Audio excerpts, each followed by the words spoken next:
Welcome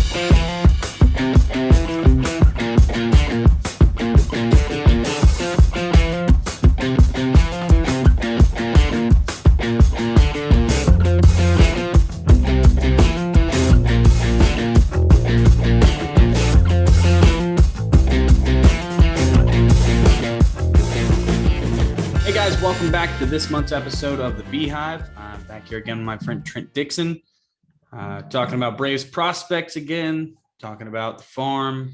We've had the farm's taken a hit lately, and not for bad reasons, but, because Spencer Strider and Michael Harris are proving themselves to be legit Major League Baseball players. And I mean, there's nothing to complain about. That's,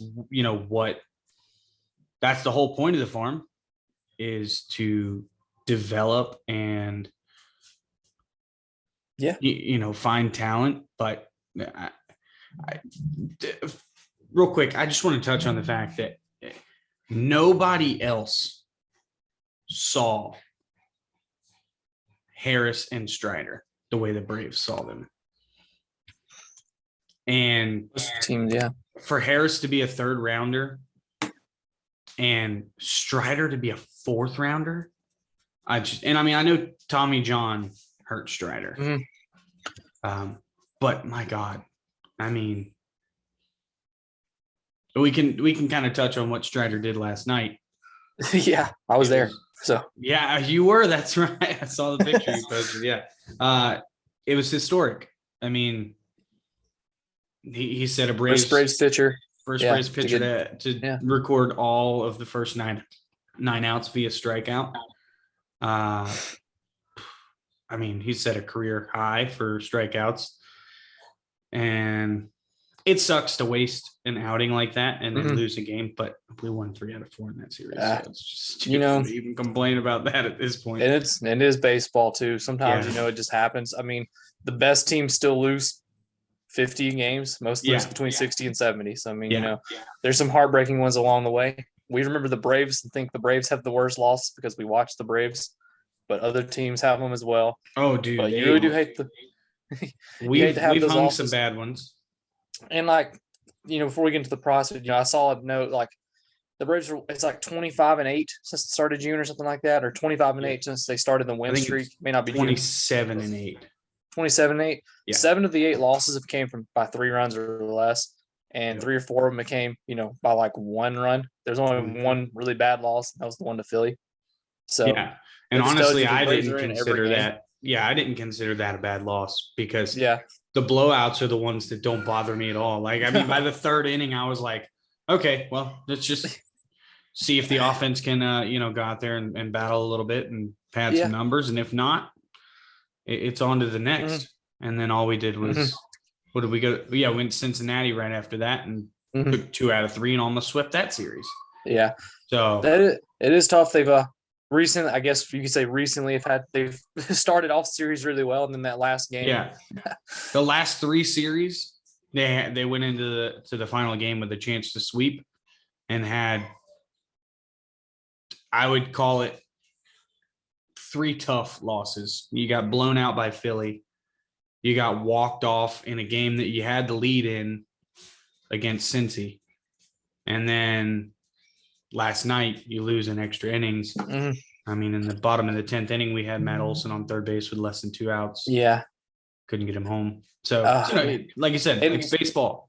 But as we're now, I guess, the segue into the segment is the Braves' top 2 prospects that are no longer prospects, by the way. They're the ones who played shine. a major role in almost winning that game. Of course, oh my God. Strider starting it. He was the number 2 prospect. Well, we mentioned first 9 outs he recorded were strikeouts. I believe he had 12. And personally, at the game, I will tell you that the reason he didn't get more is because after a while, the Cardinals just said, we're not getting the 2 strikes on this guy. Yeah. Yeah, they did. They just started swinging early. Yeah. I mean, they started popping things up and grounding out. And it was impressive. 2 hits. That's what I told my friend. I said, they're not letting him get the 2 strikes anymore. They've decided we can't, if we let him get the 2 strikes right now with this, it's over. Because he had his, prime stuff. And they said, we can't let this guy get the 2 strikes on us pretty much. And, that's impressive because I've seen people reference his K per 9, which is like 13.98 or something along those lines. The only starting pitcher who even comes close to that is Dylan Cease, and he's at 13.01. And what's convenient is both of them have really sick mustaches. Yeah, but, that's crazy. That's a good point. Maybe they figured something out there. Oh, yeah, that's right. Because Strider had the cease and desist line early in the season. that was pretty. But the thing I like most, I like using strikeout percentage actually a little more in K per 9. And if you look at it, this includes his bullpen outing still, because I haven't broken down to his starter, but 39.1 strikeout rate right now. And the reason I like it over K per 9 is that means basically every 5 batters coming up, 2 are not even touching the ball. Yeah. So, I mean, that's a good way to limit runs. So he does not allow you to put the ball in play a lot of times. And like I said, I might be able to break this down as a starter eventually or somewhere. But 39.1 strikeout rate is really impressive. And we'll see if I can get it broken down. But that's really impressive. And, he's just been phenomenal all year. He's been more, I think, Braves ever. I think more than most of us ever maybe this year, actually. As you mentioned, him in the 4th round. Yeah, coming into 2022, it's crazy because I was thinking about this last night at work because I read that there's a Q&A. What's that? Did not expect this. As a reliever, his strikeout rate is 38.9%. It's higher as a starter? And it gets better. His walk rate as a reliever is 11.6%. Yeah. As a starter, his strikeout rate is 39.2, so slightly higher, basically same. His walk rate is 8.4%. Yeah, that's crazy. He got better. See, I was thinking about this last night, and before we move on to Harris, Alex Anthopoulos had a Q&A last night, and of course, the question that everybody is thinking about is, does Strider have an innings limit? That question, the answer to that was apparently no, which I think confuses people a little bit because he only threw 93 innings last year. It's like 93 or 94, yeah.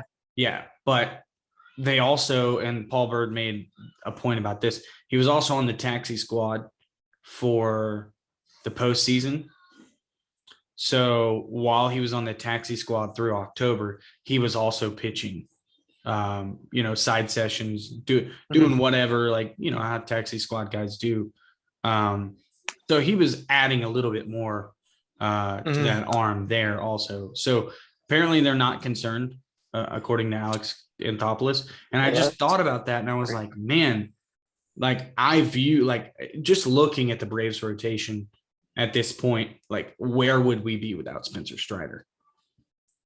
Yeah. And coming into 2022, I saw Strider, and I mean, maybe I was a little bit tunnel visioned on it, but I saw Strider as a lockdown back end reliever. And now I think we would be absolutely insane if we thought about moving him out of the rotation. Mm-hmm. Yeah, nobody's touching him. Yeah, I agree. Like, his FIP is like, I just went off of it, but it was like a 2 something as a starter. Like, it's insane. Like, all it's met, like, he's actually been unlucky considered his ERA. It's hard to say you're unlucky when you have a 2.6 ERA, but his Sierra is a 2.37. His FIP is a 1.82 overall. That's just 1.82. Wow. As a FIP. Yeah, it's his xFIP's a 2.41. Like I said, his ERA is 2.6, and all these other peripheral numbers are lower, suggesting that the guy actually, could have a better ERA at this point right now. And it's been impressive. He's got a 2.3 F4 as, a player. That's creeping up there to like top tier territory around pitchers this year for how good he's been. And that's really, I didn't get to see the Q&A session or fully, but that's really, it's exciting because that was the issue. I don't want to say issue, worry, I guess I had is he's only thrown 94 innings. He's a couple years off Tommy John surgery. What would his inning cap be? I feel like one of the beat writers, I don't remember which one, had speculated he might get better. 130 to 150 at max. Paul Berg said he thought around 150. So, I mean, he's sitting at 65.2 this year. So he's got plenty. So that's 85 innings left. Yeah. So that's plenty of starts. I wouldn't be shocked if there was like, an IL stint, maybe top deal. Like he missed like 2 starts, 3 they starts. Just straight up say, we're going to skip him this time around. Yeah. And that kind of brings up, a little side note here. And I'm sure we'll touch about it a little more due to the farm system being weak. But when people ask me what I think the Braves could use, maybe trade wise, it might be, another starter, like a depth starter, like a cheap one. And that would be to give guys like Strider, maybe a skip start if they wanted to, if they get into a position where they can do that, maybe even Kyle Wright, because Kyle Wright's never thrown a ton of professional innings in his career. Maybe they want to, and this, assumes that, hey, we get up, like they continue their winning ways and they give him like a start off, not like a whole month or anything, but, a depth pitcher. Ian Anderson's been inconsistent, but a little foreshadowing here too. I also think there might be a guy in the minors that might be able to fill that role as an innings eater already. I think I know who you're talking about. So we'll talk about him in a minute, though. But that's kind of your guy. You're talking about your guy. He's not the one I teased you before about, okay, but he is it's another guy. We have talked about this guy though, and you'll know who. That's who I think it is. Then okay. But he's not the one that I teased you, because before the show, for everyone, like we discussed, here's a little foreshadowing that Vaughn Grissom's probably our number one guy, and I said there's probably only one other guy I could see being in that spot. And I didn't tell Jordan. So, and I think I know who it is, and I think I might agree with you. Yeah. So real quick before we stay on Strider for the whole time, because we probably could. Harris, the kid just continues to impress. In fact, like that at bat last night when he hit the homer, like at that point he had he not had a hit in a few games, and people were like, okay, here comes the regression a little bit or whatever. And some of that BABIP luck is dying maybe. And then he hits that homer to dead center, and it's just like, wow, that was, and I don't know. I mean, beautiful. I don't know if you've gone back and looked at the footage because you were in center field. So like you wouldn't be able to really see too well. I actually, there was some people we knew at the game, and my friends, we walked over to the first base side, and we were standing up in the concourse, and I was watching. I didn't really know the people as well, so I was kind of like more or less watching and kind of talking, but I was watching. And my buddy actually said, man, it'd be sick if he had a home run here and then crack. So we was pretty close. I went in center field for that one, but it was so that pitch was like 5 inches off the plate outside. And I don't know. I just don't. I don't know how he was able to hit that pitch. If you go back and look at the pitch, you'll probably be like, "What? How the hell did he do that?" I don't know how he hit that pitch to where he hit it with the. I mean, the strength it would take to hit a ball to where he hit it on that pitch is just. It's. I mean, I'm speechless just even thinking about it. You just don't see stuff like that. And he was 2 inches away from being the hero again. That's what I was just about to say that. Were you in center for that? I was in my seats for that one, so I was back in left center field. And we thought it was getting down, and Dylan Carlson made maybe the one. That's a catch of the year candidate. I know it won't because he didn't dive over the wall top deal. But that was saved the game catch. I mean, that's the end of the game if it gets down. Yeah, and he smoked that ball. It wasn't like it's just a fly ball. Like it might get in the game. No, that ball was torched off. I don't know what the exit velo was, but I haven't looked at it either. But it's in person. Michael Harris has a different sound off the bat. Yeah, and that's from center field.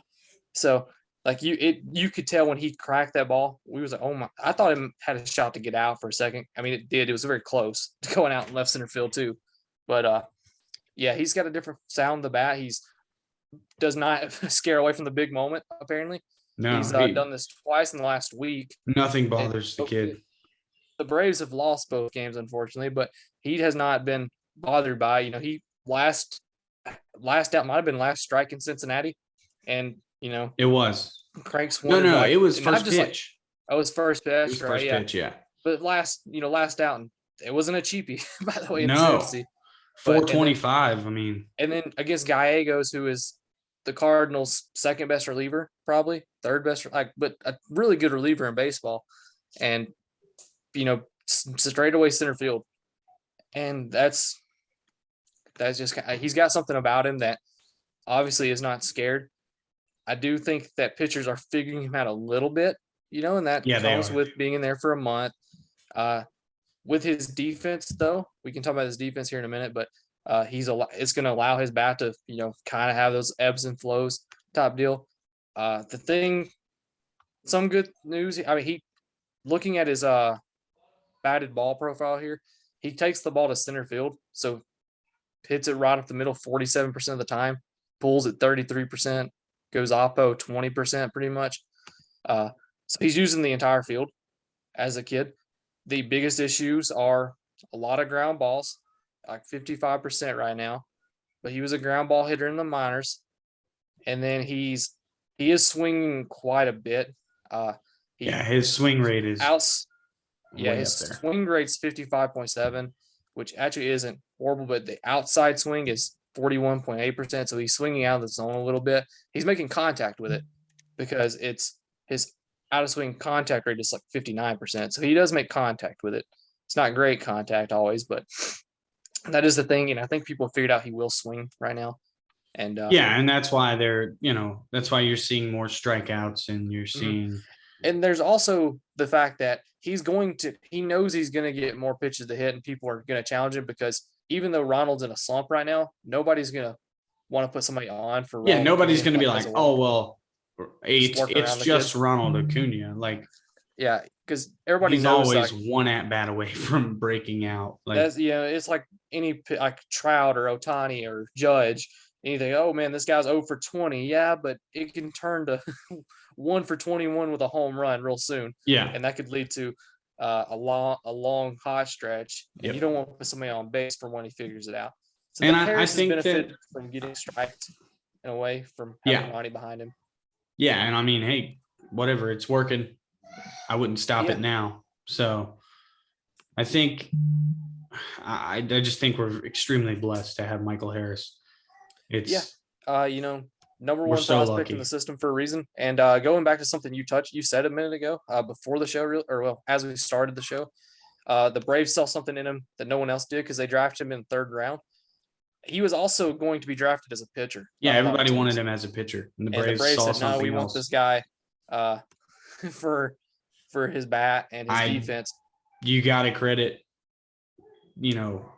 Alex and his staff. And, and this is in limited time right now. The leaders in outs above average in center field are Cedric Mullins, old friend Christian Pache, and Jose Ziri with 7.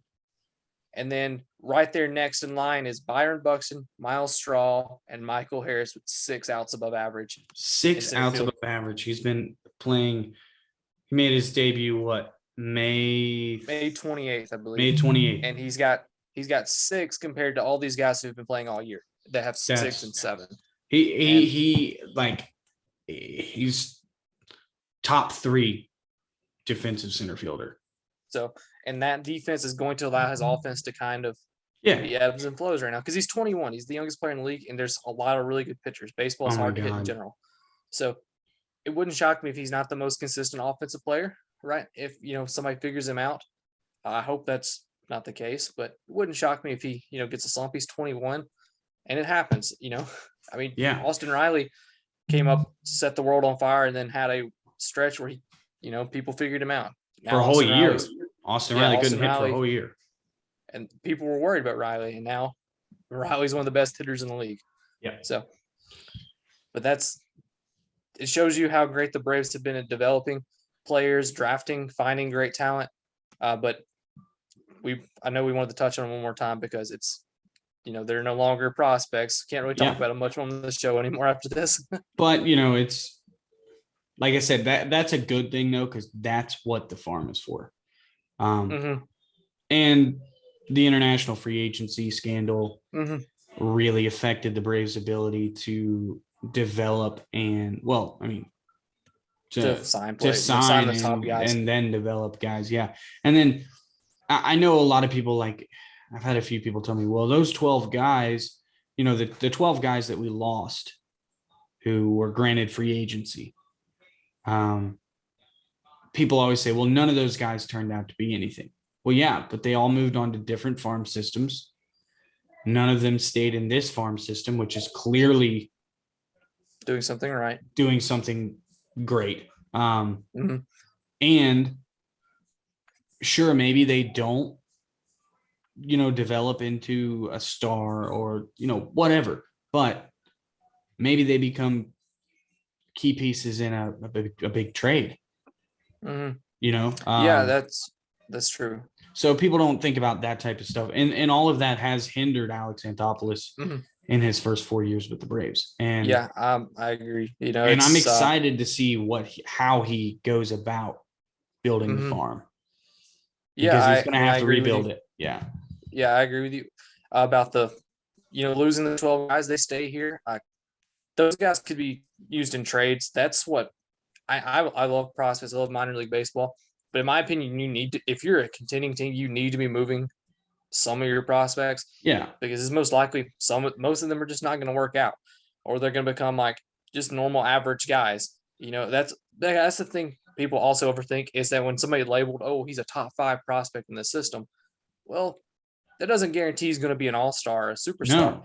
That just means he might be an everyday baseball player, which, is fine. You need, but if I can go ahead and get, another everyday baseball player now in my window for a guy that we hope could just be an everyday baseball player, which, I go back to the Bryce Ball for Jock Peterson trade. Real quick, everybody's like, oh, you can't. Bryce Ball has got 70 grade power. And, he was a spring training darling. So upset about that. He was a spring training darling, because he had massive power. But I'm like, I said, it's like, we just traded Bryce Ball, who honestly, maybe not position wise, I remember the best this case scenario would be Jock Peterson. And we got Jock Peterson. Yeah. So why are we complaining? We got Jock Peterson for a guy who might end up being offensively Jock Peterson. Yeah. And you know what? You'll never hear a single person ever complain about that trade ever again. And that's why I love that trade. Yeah. I mean, the trade worked out so well. I hope Bryce Ball is successful. I like the kid. Yeah. I loved watching him play. I hope he figures it out in Chicago. But the Braves, and obviously we can say it's a little easier to say this now because there's a banner flying, and right center field for the Braves. But that's the kind of way I look at it. And, you talk about Alex needs to rebuild the farm. He doesn't have to get back to top 10 or anything like that. You can find ways to still have develop great talent. And this is not going to be a popular maybe take because, the trash cans. But a team I look at, the Astros have done a great job of doing this. They don't have a great farm system. I get, they've cheated, whatever. A lot of teams cheated in that time. Yeah, a lot more than we care to admit. And the Braves just weren't cheating because they weren't competitive. The Astros won a World Series, and so they get the ones that get ragged on the most. But they've done a great job of developing talent. Obviously, started that wave, Springer, Altuve, Correa, Bregman type deal. And then, they kind of had that next wave of guys come up, but look at what they've done. Then they had Jordan, and they've had Kyle Tucker come up. They had Luis Garcia as a pitcher, Framber Valdez, Christian Javier. And even here, before the season, their farm system was like 25th, 24th, like, in the 20 to 30 range, according to most systems. They brought up Jeremy Pena, who is like second in the AL Rookie of the Year. He can still has been crazy good. And a lot of great defense, and they got a couple other guys. Now, their farm's very weak. Still, it's not as weak as the Braves, by the way. That is one thing I'll put out right now. The Braves, arguably like 28, 29, 30 range right now. Yeah, I would say we might have the worst farm in baseball right now. But that's not a big issue because just like the Astros, they have a ready-made core that had, that was set up for the next 4, 5, 6 years. Braves have that. Most of their core guys, outside of Dansby Swanson, arguably, have been signed through 2027, I believe. Well, 26, 27. Most of them, like Riley and Fried. Riley has the 2 years after this year, so he's got 23 and 24. Like Riley and Fried, are 24, 25. Yeah. Obviously, but then a lot of guys are 27, 28. So the Braves don't have to have a great farm system in terms of like producing major league talent because they've already got guys in those spots. Yeah, we've already got a phenomenal core built. We don't really need to worry about all of that. But, we do kind of want to dive into the top 30. I mean, who is in there? You were telling me that you have an opinion on who your number one guy would be. It's still Vaughn Grissom, but I'll talk about the other guy in a second as my number 2, but he's the only one I can make an argument for, I think, right now. I think I would give Vaughn Grissom the top spot right now. It's hard not to. Well. I was just looking at it, and now a month ago, I guess it was a little bit more than a month and a half ago, because I ended up getting COVID last week or the week before. I did too, like 3 weeks ago. That's why we got delayed on this podcast. Yeah. So now my whole family has it. They didn't get it from me. They got it on a cruise. So is what it is. Okay, let me rephrase. I never tested positive for COVID, but I was sick with something, and it was pretty gnarly. So quick little sidebar. MLB did announce that Albert Pujols and Miggy make the All-Star game as legends. So that's awesome. I mean, that's cool. I guess they did something similar for Chipper Jones. Yeah. That's cool. They're not having all-star seasons, but they had an all-star. They had legendary careers. So look, these guys, yeah, we should honor them. They're great people. But anyways, Vaughn Grissom. Awesome. So yeah, Vaughn Grissom. Last episode that we did, we were just sitting there talking about how there was just no power. Like we weren't seeing any sort of power. We thought it would come, but it hasn't shown up yet. Yeah, well, it has showed up. Yeah. 11 homers. I think at the time he had like 2. Something like that. I know there was one game where he hit 2 grand slams. Yes. And I mean, across the board, there's not a single stat with him that you look at and you're like, oh, that could be better. 11 homers, 57 runs, 55 RBIs, 19 stolen bases, 16 doubles, 29 walks, and only 38 strikeouts. With a 143 weighted runs created plus. Yeah, so since June 1st, it's 373. So this is slash on my fault. 373, 444 OBP, 595 slug with a 463 WOBA at 182 WRC plus. 6 home runs, 29 runs, 29 RBIs, and 10 stolen bases since June 1st. So I'm going to say something, and the only reason I'm saying this is because this is when I looked at his stat line right before I got on here. It reminded me so much of what Michael Harris was doing at AA. Yeah. And I was like, wow, this is like extremely similar. Now he's doing it at Rome. Okay. So I think he's going to get a shot to maybe do it at Mississippi at some point this year. He's going to have to be moved up to Mississippi, especially because Dansby's a free agent. It kind of creates urgency to see what you have in Vaughn Grissom. So one thing I will say, comparing to Michael Harris before, because I love Vaughn Grissom, but I do want to say that Michael Harris was a special prospect. Vaughn Grissom's actually 2 months older than Michael Harris. That's not a shot at Vaughn Grissom. He's 21. That's just credit to Michael Harris and how special he is. Great, Michael Harris is. Vaughn Grissom's 2 months older than Michael Harris. So the other thing is, because you mentioned Dansby, I don't consider myself an expert at this. However, I've read people and watching things. I do think there's a shot he's going to have to move off shortstop defensively. I've heard some people think he is like the future in left field. Yeah, he's very athletic, but he's 6'3", 210. I don't know if he's athletic enough to play shortstop, and there's a shot he's going to get bigger. And there's people saying he might move to third, play second. He's played third and second base already a little this year, I believe. Yes, he's played second base, played third and shortstop. has not played in the outfield yet, but there is some that have read that said, hey, this kid might move to the outfield someday as well. So what you're saying is we should transition him to left field and sign Trey Turner and Jacob DeGrom. The all-star team. Yeah. But I mean, that would basically be it. Yeah. But if you were to like go through and outside of shortstop, because that's such a, an interesting spot. I say position, but like I'm talking about the Braves in terms of that. Like outside of shortstop, Braves have first base locked up. You got second base locked up, third base hopefully locked up for a long time. Catcher, catcher is locked. The emergence of Wild Bill there. Then you got right field and center field. If there was a spot on the Braves within the next year or two, it would be left field. And hey, that's the easiest outfield position to play. Because Vaughn Grissom is he's an athletic guy. He's not, he's got good speed and he's got 19 stolen bases. Yeah, Duvall's probably gone after this year. Yeah, I love Duvall. But it's time. It's time to move on. He's a replacement level guy. He's always been a journeyman type player or mold player. And then Rosario signed for next year, I believe.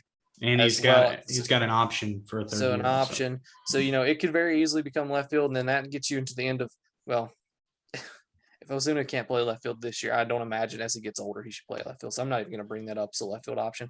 I hope not. God, every time I pull up a lineup and he's in left field, I'm like, oh. Yeah. But Grissom, this is the guy that I think I had told you about, and you had kind of agreed. And I told you, I don't remember if it was you I told this or I told someone. I said, this is farms. What'd you say? You cut out. I said, I know we had talked about it before Grissom, before the season, but I don't know if I had told you this or it was another friend of mine. I said Grissom was going to be this year's Michael Harris in terms of shooting up the farm system rankings. You did tell me that. You kind of I know you kind of agreed and said you loved him as well. I had been Vaughn Grissom. I was like, man, I love this kid. Just looking at him last year, at high when he got there for 12 games, he raked in low A. He had a 135 WRC plus. I'm like, if this guy develops power, this guy's going to jump up farm system rankings, and he has. So yeah, and he's. I mean, like I said, at this point, there's not a whole lot of competition for him to claim that number one spot. But can you tell me who you think it was? Who it was that you were talking about though? I think I know. Do you want to guess? It's not Kyle Muller because it's not Freddie Tarnock. I thought that was going to be who you guessed. My answer is Jared Schuster. Oh, okay. He has, dude. Schuster flies under my radar so hard. I don't know why. Dude, he's gotten healthy, and that's the issue because he's just a first-round draft pick in 2020, and everyone else in that draft class, decided, hey, I'm going to be great prospect-wise, and Schuster got hurt, so everybody kind of forgot about him. And this year, he's been great. He's got a 3.13 ERA, a 3.31 FIP, 3.66 xFIP, which is all great, by the way. So pretty much pitching right at it. He does not walk people, and that is so great. That's so rare too. 6.8% walk rate. That's great for that level, and that's something and we've seen it. That's what's hurt Kyle Muller. That's what hurt Tuki Toussaint. That's what hurt Huascar Ynoa as starters. They struggled to throw strikes. That's even what hurts Ian Anderson. The major league. They have such good stuff, but they can't consistently throw it for strikes. Well, it gets away from him.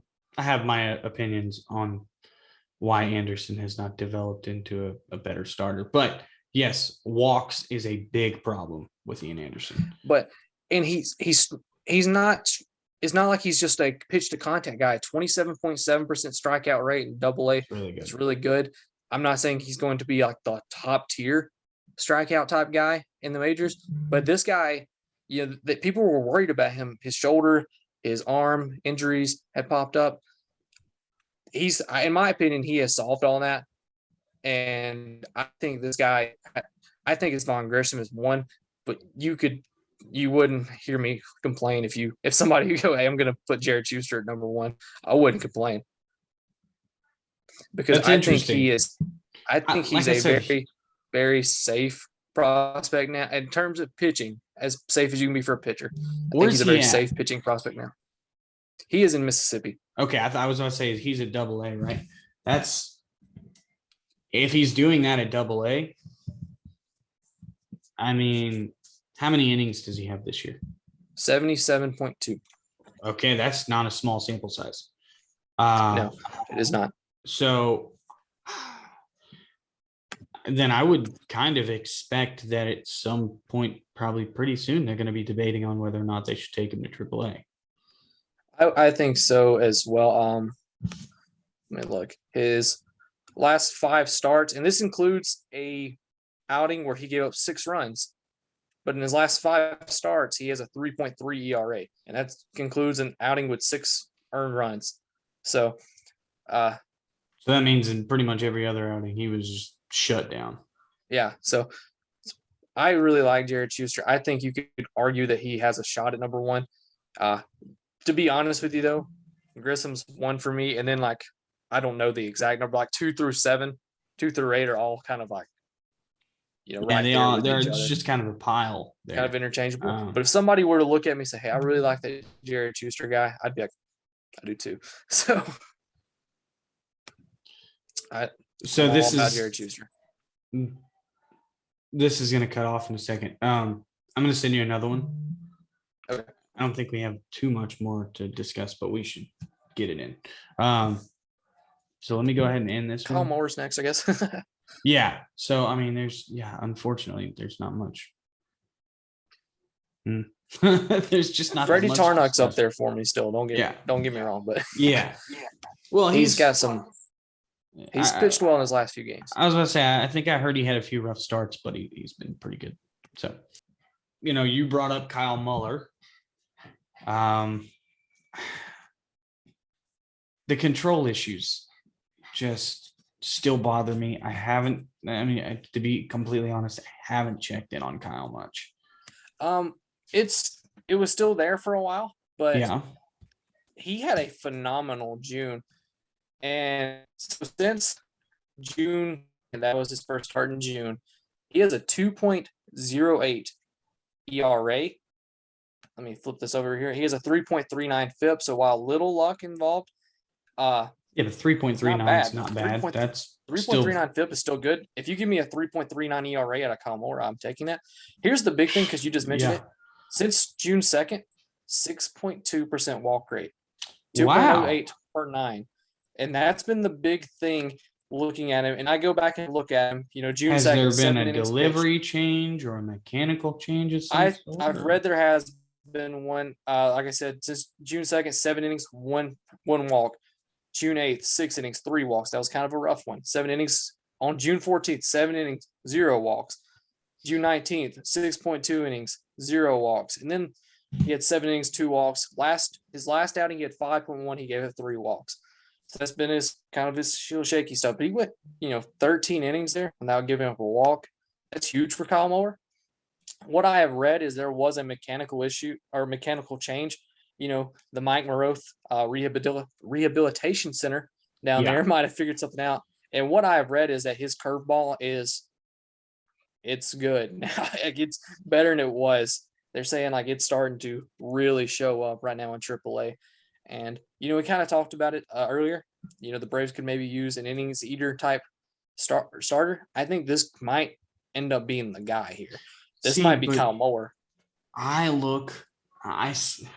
do see that need. And when I see that need, I look at Bryce Elder. I like Bryce Elder as well. I think there's no reason you can't use both. What is going on with Bryce Elder? But that was what I was getting to. Bryce has kind of struggled in AAA. Yeah, that's weird. I'm trying to get over to his numbers real quick. It's not been good. The reason I lock in on Bryce Elder is the walk rate. Mm-hmm. Walk rate makes me, that's what, to me,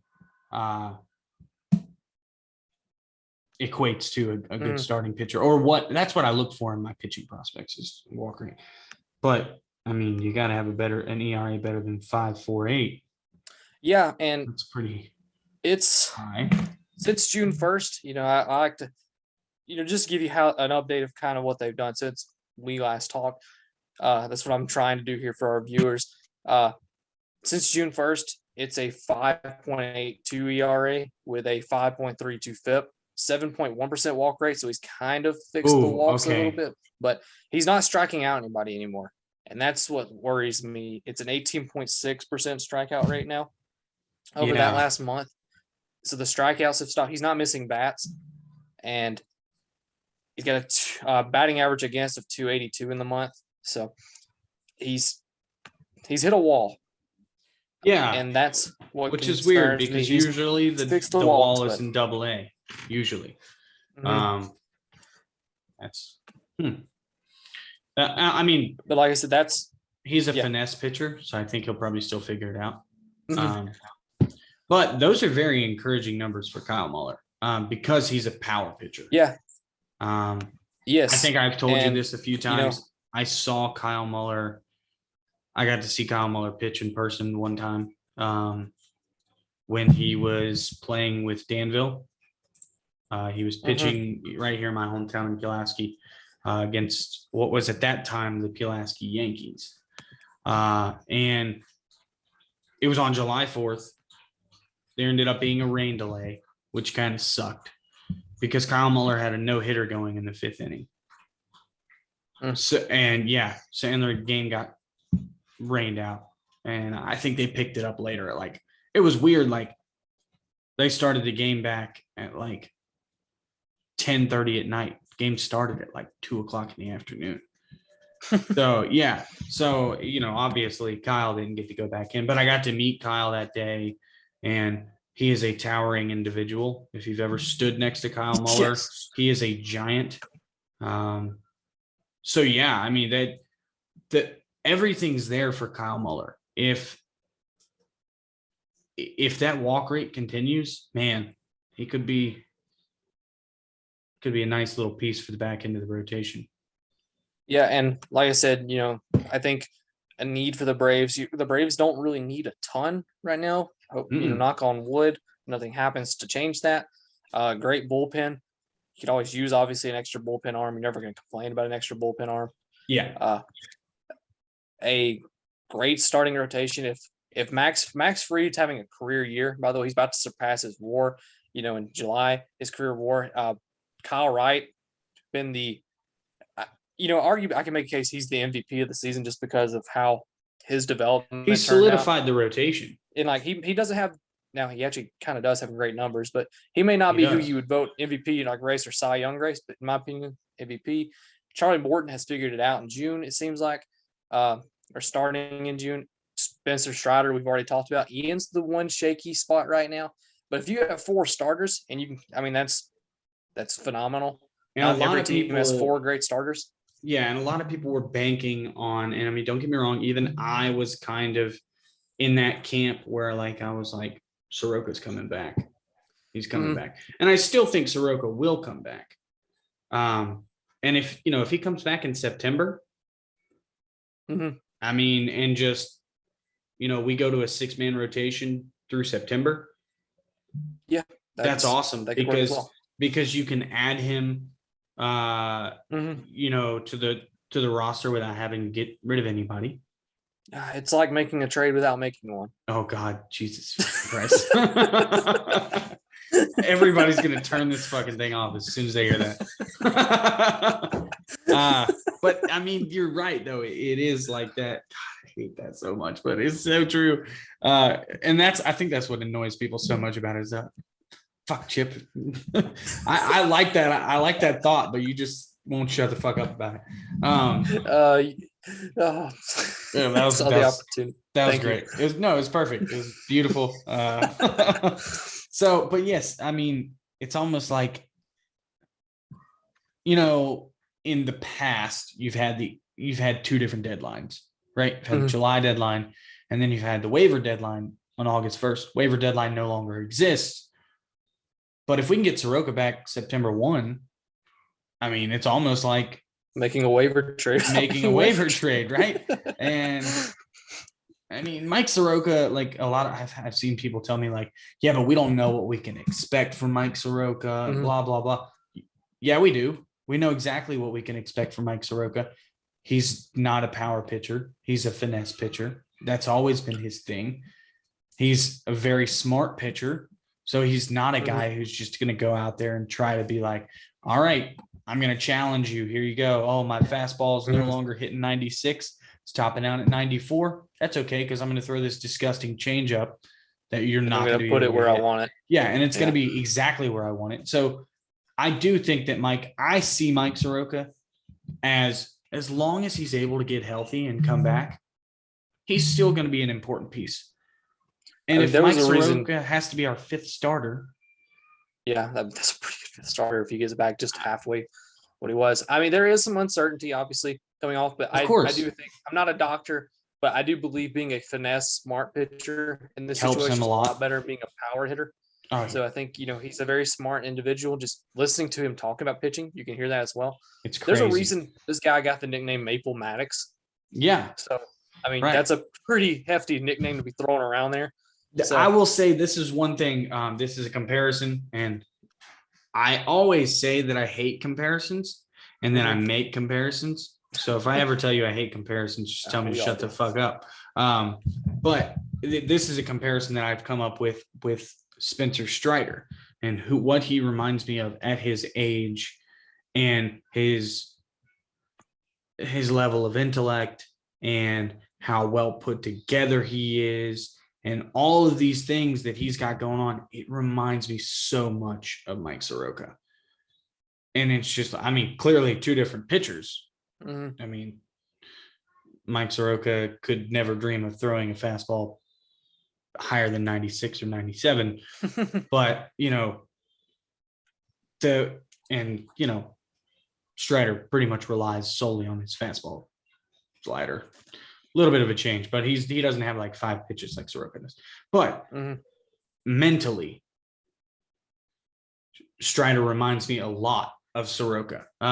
Did you see the Pitching Ninja? Yes. Did you watch? I've seen clips of it. I haven't seen the whole some thing. of it. I haven't watched all of it. I don't know if they've released the whole thing yet. They have. I was actually going to ask you that here in a second. But I started watching it the other day, and I didn't get to finish it. I'm going to finish it today at work. Some of the stuff he said, I know one thing he said was his mindset out there. He said, like, command without stuff is just basically batting practice to him. That's exactly what he said, yeah. And I was like, oh, my God, this guy's, he's got that it factor when he's talking. He's not just, hey, this is what I do. He's like, you're not hitting my pitch.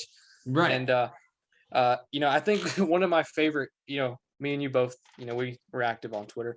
One of my favorite tweets I think I've seen about Spencer Strider was from Dren. I think you follow Dren. Yeah. You follow Dren? Yeah, of course. He tweeted, it's been months ago. He retweeted yesterday and said, hey, you stupid.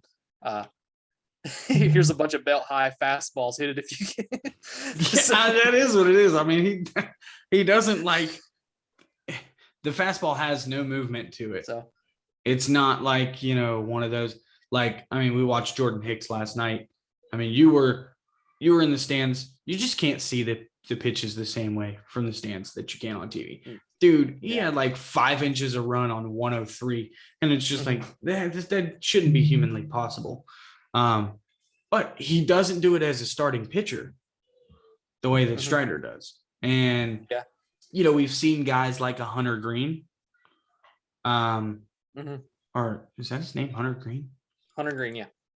Cincinnati Reds. That's really weird. I've never said it out loud. And then to say it out loud, it just sounds like I'm reading off of a Crayola box. It's a very generic name. It is. That's weird. Anyways, Hunter Green, he pumps high 90s, 102, 101, whatever. But he gets lit up sometimes. And there's something about Spencer Strider that makes his fastball just so much better. And I think that's kind of going a little back here, kind of what you're seeing with Kyle Moore now, from what I've read. The curveball is good. The fastball is getting more movement as well. but it's controlled movement. It's not, okay, here's 100. I have no idea where it's going. Yeah, and that was always the biggest problem with Muller was, Tucker Davidson too, people talk about, a couple years ago at Driveline, he hit 100 miles an hour. Yeah. But does he know where it's going? I don't know. We haven't really talked about Tuck much. Yeah, we can do that. Just a quick heads up on how we were talking, or at least how I was talking when I get there. I was going off Fangraphs updates. Just, I like to bounce back and forth between my prospect list because one, prospect lists are really kind of arbitrary anyways. Just because you're ranked 12th doesn't mean you can't be a good baseball player. And just because you're ranked 1 doesn't mean you can't get lit up. Yeah. So I like to bounce back and forth. I'm gonna see if I can get that to load again. But Tucker had kind of fallen in the Fangraphs list, I believe. Yeah. Let's see if I can get it to fall. All right, come up. Another guy that had fallen, the reason we haven't talked about him yet is Drew Waters, dropped to 10th, I think. Maybe, 10th, I believe. Yeah. And I'll have that up in a second. But Tucker is on Fangraphs. He's 13th. So he'll be 11th now with Harris and Strider graduating. And Waters was 10th. But Tucker's kind of fallen, I guess, in perception, a few people. And, I don't disagree with that. I love Tucker. I do think there's a very limited ceiling with Tucker Davidson. And, I think Tucker very easily could be that guy, in my opinion, that has, a decade-long career as like a 4th, 5th guy. Right. Kind of that's what I see in him too, is, maybe kind of not as lit up, but like a Alex Wood, Mike Minor type career. That's exactly where I was going to go with that. I was going to say like a Paul Maholm type. Yeah. That makes a lot of sense too. Yeah. Cause that dude just seemed to hang around the game forever. And he really was, he wasn't terrible. He wasn't great either. I still think we could have done better at the 2013 trade then, or 12, whatever. But still, anyway, that's 10 years ago, and I'm still thinking about it. Tucker. The one thing about Tucker was he just like shot up the prospect list. A couple years ago. That's the thing. A lot of that was because when he was originally brought in, everyone thought he was going to be just a relief pitching prospect, and he proved everyone wrong. Right. And became a starting pitching prospect that everyone took seriously. And that's why I think he has a chance to stick at the major league level as like a 4th or 5th starter type. Is because, he just like came out of nowhere, but he proved that he doesn't have to be, a little one and done guy where he just throws one inning here, one inning there. Like he can navigate 5-6 innings if you need him to. And I don't know. I had big hopes for him coming into this season. It hasn't panned out the way that I had hoped. But yeah, we also didn't know that we were going to see what we're seeing from Spencer Strider. So. Yeah, I think, that's kind of hurt them in the sense that they don't get the shot at the major league level, but it might benefit them in the long run. They get to go work with, Mike Moreau in a full year. Maybe look at Kyle Wright. Same magic with Kyle Wright. Yeah. And, in the last month, June 3rd was his first start in June. Tucker has a 4.76 ERA, but he has a 3.7 FIP. Okay, He's striking out a lot more guys than I think I would have thought for Tucker. He has a 29.5% strikeout rate. Walk rate's at 6.7%. So tad unlucky. Wow. He's showing some decent signs there. That's a nice walk rate too. Yeah, so maybe he's figuring it out. Like I said, I think if he figures it out, he's got a shot to be a decent major league player for a long time, solid mid to back rotation guy. I think that's there for him. Yeah. Another guy that we've been kind of quiet on. I don't know that he's not actually a prospect at this point. But that's Huascar Ynoa. He graduated last year. He's no longer a prospect. But I just wonder, and I mean, look, there's one person who's still trying to pound home the Huascar Ynoa and Drew Waters fan club, and that's Dylan Short. I think Dylan Short's a great guy, but I think he's missing on those two pretty hard. No offense, Dylan. I think Huascar. Yeah, I even said it before even when he was having his hot stretch last year. He's a reliever. He is, and that's what I don't understand about it, is if we would just make that, and it was the same thing with Touki Toussaint. Touki Toussaint's probably still a Brave, and probably a contributing piece. Mm-hmm. If we go ahead and say, look, Duke, like, it's not working out as a starter, but we think that you could be a pretty deadly back end reliever. Mm-hmm. Because I always thought that, over the course of 5-6 innings, the walks become a problem. Yes. Right. But if you throw Touki out there for 1 inning and all he's got to worry about is, I'm going to go out here and throw the best 13, 14, 15 pitches I've got, mm-hmm. get through this 1 inning without giving up a run. Maybe I walk a guy. Maybe I don't. But that splitter was always so nasty. Mm-hmm. And the curveball was always so nasty. The fastball didn't have to be perfect. And we just never made that move there. And I think we need to, before it becomes too late. That's to make that. You bring up you bring up a fastball. People say, oh, he throws a hard fastball, and we've already touched on it. Major league pitchers, you got to be able to move it a little bit. Yeah, that's what Huascar Ynoa benefited from, the fact that his slider was one of the best sliders in baseball, and he was able to throw a 96, 95 mile an hour, pretty much flat fastball, and because it would work off of that nasty slider. But that's the issue with him. Looking at his numbers, it's like a 5.06 ERA in AAA, 4.48 FIP, 3.96 xFIP. His strikeout rate, 26.9%. Walk rate still there. 11.2% walk rate. So, and see, that can play as a reliever. Mm-hmm. And we talked about comparisons. I came up with a comparison just now, top of my head. I went and looked, and I kind of like it because we talk about relievers. You tell me what you think. I think Huascar Ynoa could be Colin McHugh in the future. Not same pitches, but think about it. Kind of that multi-inning reliever. Was a starter at one point type deal, and could be a Colin McHugh level, like, type reliever. Not maybe Colin McHugh exactly, but Colin McHugh career. And the thing is, we've kind of used him that way in the past. Yeah. 2020, we used him that way. Yeah, it was a prospect, and they were still holding that hope. Okay, this is how we get you innings to the major league level. But he could have that Colin McHugh kind of career, in my opinion, where he opens games still, type deal, gives you a couple innings, turns it over to another starter or a headliner, if you want the actual term. So, yeah, and this is not to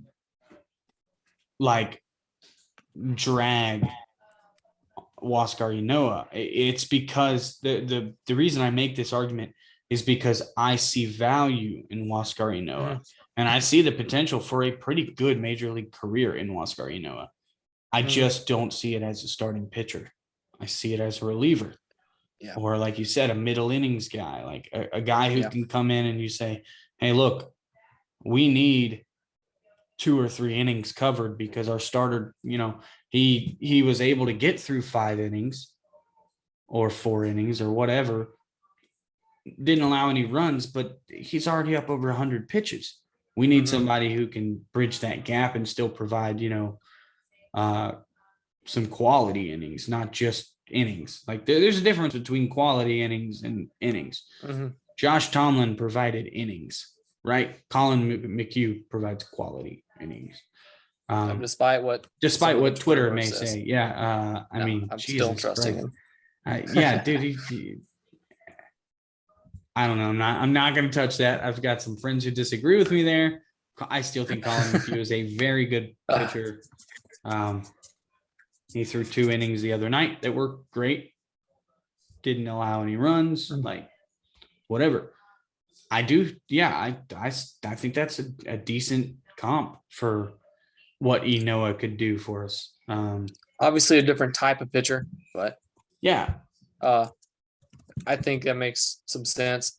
We talked about as a reliever. One more thing on I'm sorry. As a reliever, you can empty the tank a little bit more. Mm-hmm. And Huascar Ynoa has not done that in his starts. He's topping out at 96, 97, sometimes hitting 98.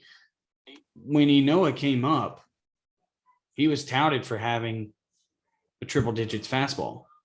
Mm-hmm. I think we've maybe seen that one time at the major league level from him, like maybe. But as a reliever, he could really dig down.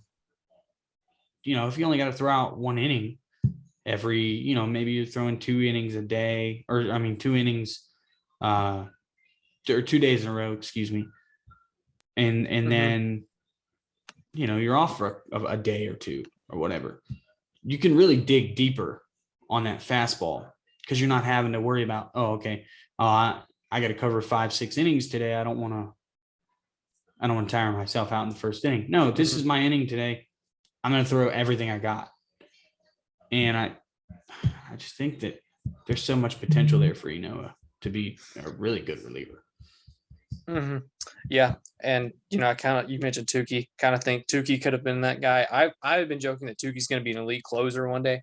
That's always been my joke. He still is going to be. I truly would not shock me. I was like, when he got DFA'd, I was like, all right, come on, Tab. Go work your magic. Yeah, I thought the same thing. I was like, yep, that dude's headed for the Rays. But hey, he's going to get an opportunity in LA. Perry Maniason. And, but he obviously familiar with the GM out there. Yep. Well, I'm not sure how, but he knew what he was doing. Perry was in the Braves system. He was the assistant GM when Tukey was here. So he knew what Tukey is when he claimed him. So I'm hoping Tukey figures it out. A lot of opportunity out there in LA. And who knows? There may have been a time where he was in Alex's ear going, hey, we should make this guy a reliever. And, and maybe he said, oh, he got DFA. I'm going to pick him up and make him a reliever. So I don't know. Yeah. The Angels need all the pitching help they can get, especially, in the back end of the more so in the rotation, probably, but everywhere. Yeah, everywhere. Yeah. Just getting to Raciel Iglesias sometimes is difficult. Yes. So, as well. And they gave him a 4-year deal, right? Yeah, something like that. Gave him a decent deal. Yeah. But moving on, I guess, to a guy, I guess we get off pitch. We haven't talked about him yet. We've been kind of, I guess, avoiding him. Drew Waters, it's just, I don't know. I think the 2020 season hurt him. I really do. I'll stick on that, until I'm proven wrong by someone else who said, oh, it was this. If Pache was still in this organization, we'd be talking about it with Pache too. Yeah. But AAA this year, 244, 301, 398, 83 WRC plus, 308 WOBA, 5 home runs, 25 runs, 16 RBIs, 4 stolen bases overall. So, yeah, he's even started to move towards that line where I'm starting to think like maybe he's not even going to be a 4th outfielder like I thought. I've seen people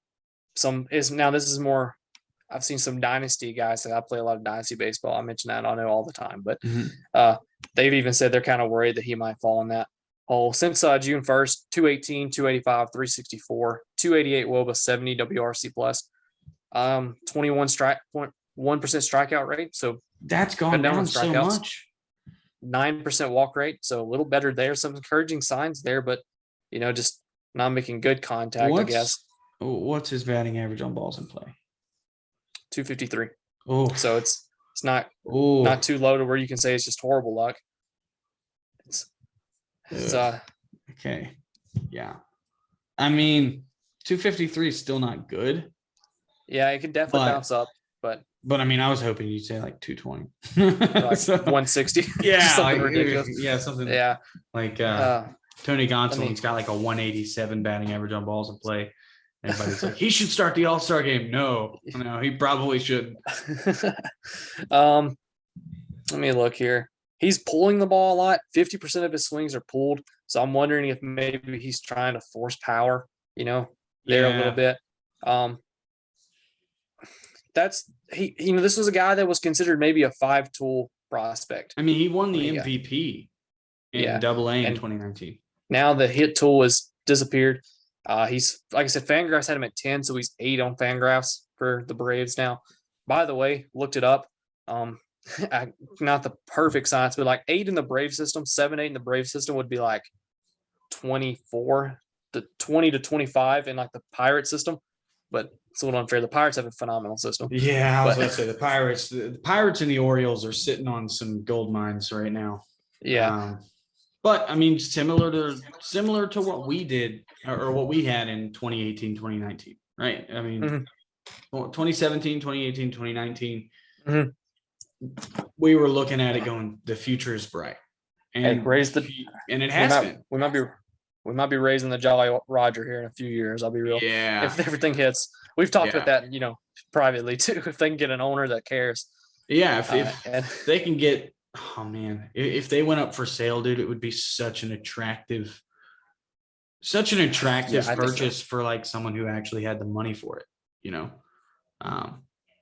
They could. But I'm just worried about Waters. And it's tough because.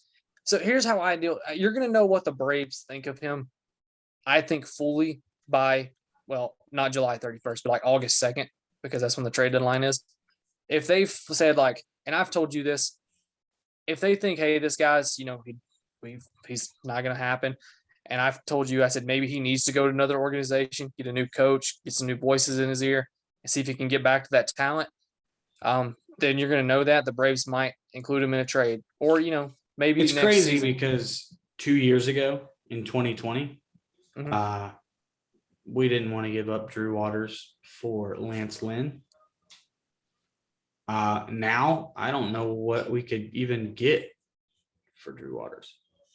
There is now I know you're not going to like this. We don't have to spend a lot of time on it. There is a case that you could maybe move like Drew Waters and like a very, low level prospect for maybe Andrew Benintendi if you wanted to do something like that. I know you don't want to hate Benintendi, but there's just so much expected stats there that you look at. Yeah, I know. Ooh. I know.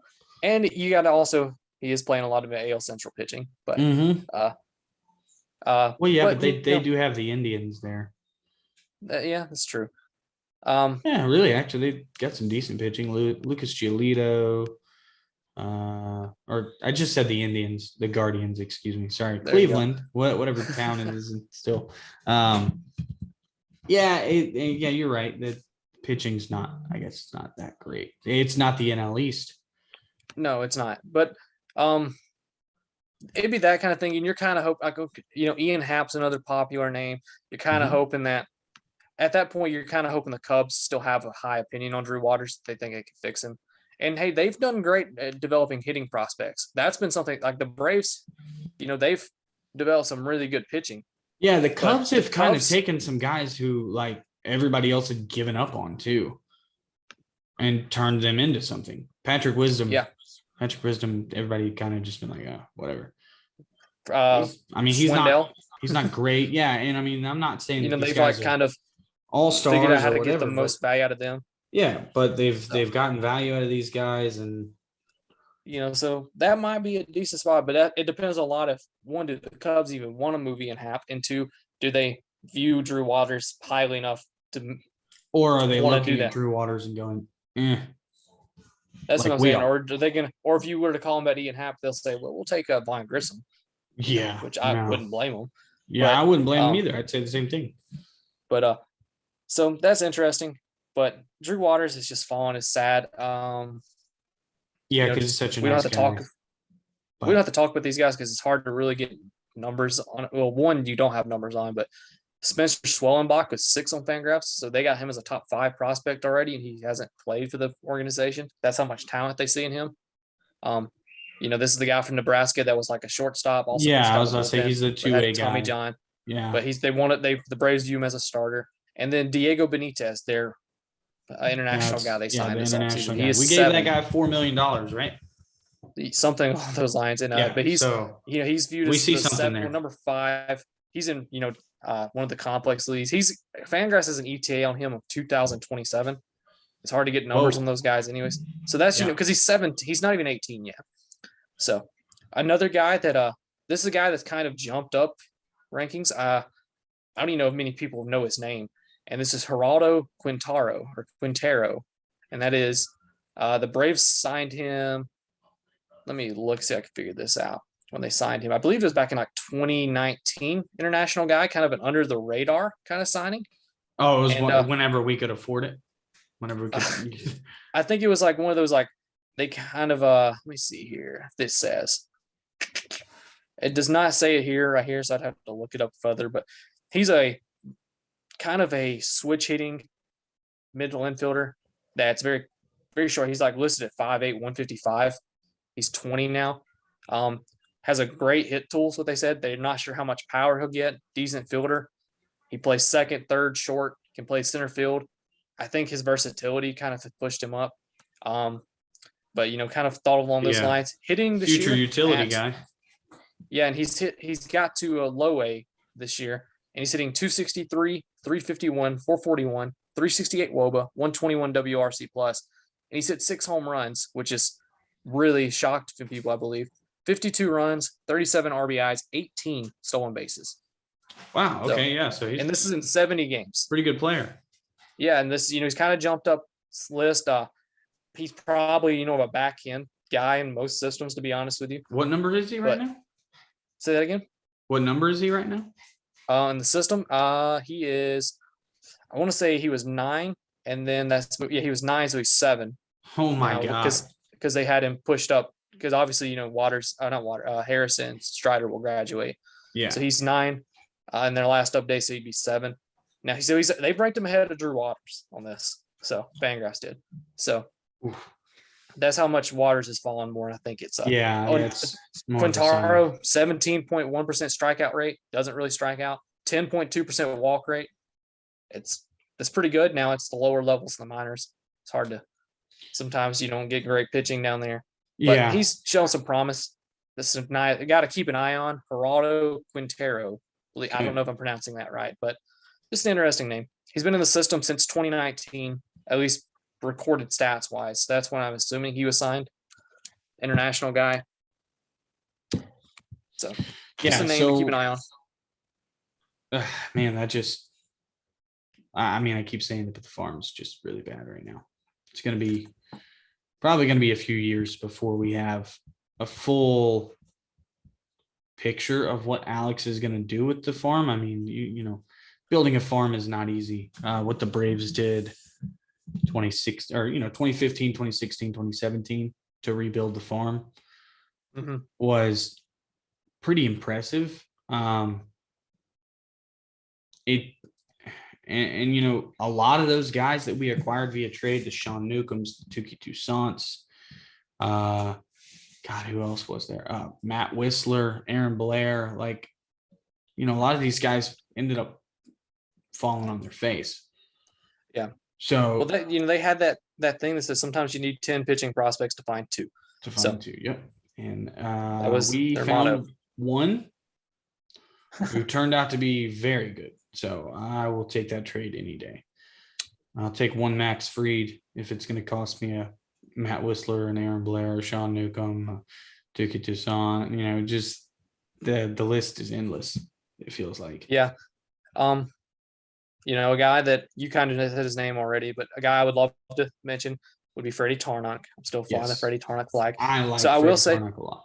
I'll say his overall numbers this year: 4.31 ERA, 4.24 FIP, 4.65 xFIP. Okay, I understand. I know I've waved the flag. 10% walk rate. I get it.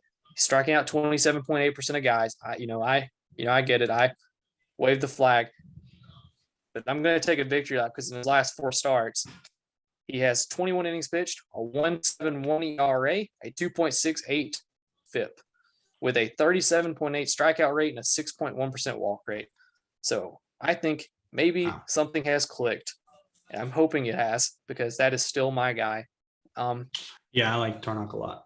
Hopefully, I think something might have clicked though in the last 4 starts for him, because it's been phenomenal. It's been dominant, and I like Tarnok a lot. Yeah. The another guy, this is the low A guy that people think could be the next big pitching prospect, AJ Smith-Shawver. Yeah. He's, I think, 11 on that list, so he'd be top 10, maybe right at top 10 on Fangraphs. He's got a 5.08 ERA, but he has a 3.51 FIP and a 3.85 xFIP. And let's see here, 34.9% strikeout rate, 14.1% walk rate. kind of expected with a young flamethrower. Yeah. You know, in high school, he just had to throw a fastball and didn't have to worry about where he was throwing it. Right. Well, I think we pretty much covered everything. I would say that I'm gonna keep an eye on Vaughn Grissom for sure. I think that guy's gonna be our guy. I like Vaughn Grissom a lot. I really think that's the next top guy. I think we're really. I said this about Waters, but I think it's probably even more true for Vaughn Grissom. Now I think about it. Yeah, we're really going to know what the Braves think of Vaughn Grissom. Yeah, after this deadline.